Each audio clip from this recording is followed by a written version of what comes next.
Donald Trump and the MAGA Republicans represent an extremism that threatens the very foundations of our republic.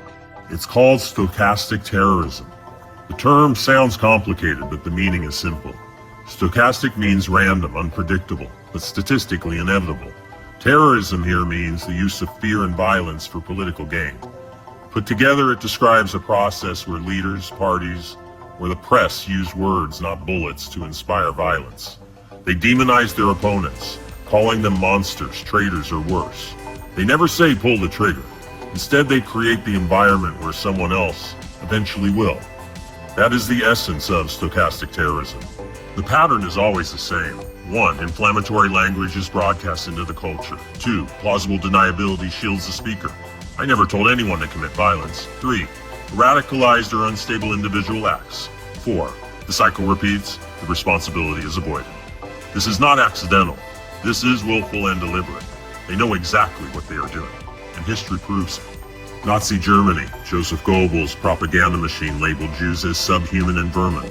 The German people were told these neighbors were a threat to society itself. Violence became inevitable, and millions looked the other way. Rwanda, 1994. The radio station RTLM called the Tutsi minority cockroaches. That language primed the minds of ordinary citizens to carry out one of the fastest genocides in history. Do you see the pattern? The language comes first, the violence follows. Today in America, a domestic terrorism movement grows, not in the shadows, but in broad daylight.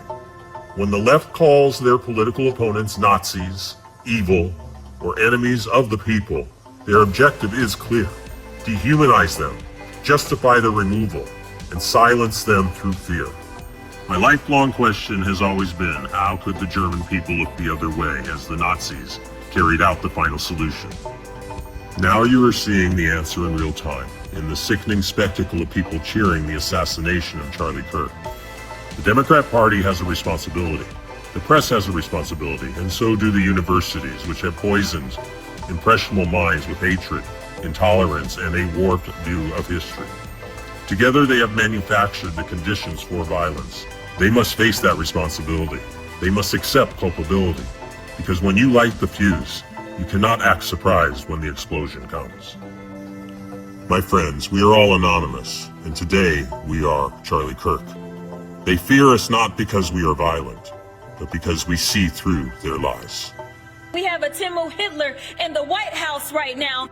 I just want to say that I have never promoted violence. Calling anyone on the right extremist MAGA Republicans, fascists, Nazis, an existential threat to democracy.